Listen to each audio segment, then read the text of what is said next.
أطلس العمر الجميل. الشاعر الرقيق الأستاذ فاروق جويدة، كيف ترى القمة؟ القمة مسؤولية.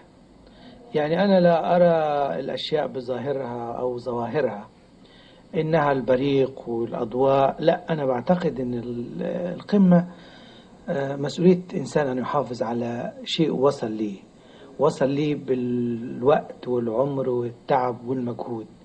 سهل الوصول، ولكن أنا رأيي أن الأصعب هو أن نحافظ على ما وصلنا إليه. أكيد. أي قمة تحب الوصول إليها؟ أنا تعنيني قمة المصداقية.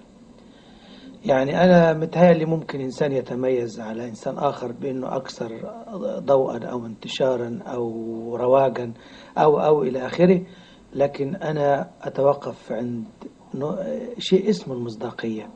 أهم بكثير من الانتشار، وأهم بكثير من الشهرة ومن كل ألوان البريق المزيف. أكيد. أستاذ فاروق جويدة، ما هو الشاطئ الذي ترتاح عند مياهه؟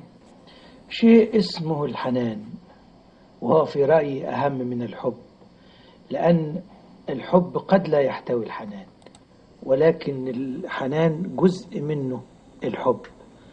الحنان أشمل من الحب وأكبر، والحنان عطاء بلا مقابل، ولذلك نقول دايما أم حنونة، ما نقولش أم محبة، لأنها تعطي بلا ثمن. الحنان عندي هو أهم وأكمل وأنبل الصفات الإنسانية. أكيد. ما هي البلد اللي بتحس إنك تنتمي إليها رغم إنك ما زرتهاش؟ أسبانيا، الأندلس سابقا. بعتقد إن أنا ده حنين بقى. ده حنين. بعتقد إن أنا عشت في هذا البلد في زمان ما ووقت ما وعمر ما لا أعرفه، ولكني أذكره. الشاعر الرقيق الأستاذ فاروق جويدة، هناك منابع تملأ نهر حياة كل منا بالأمل، ما هي بالنسبة لفاروق جويدة؟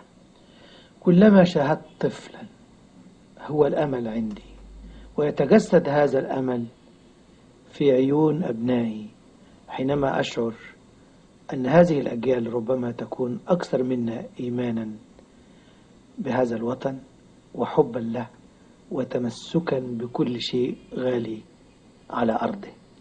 بعتقد أن كان في صفة جميلة جدا فينا كشعب، أن احنا كان عندنا انتماء أكتر، ومعرفش، يمكن بشوف هذا الانتماء أو أتمنى أن أراه في أطفال الغد.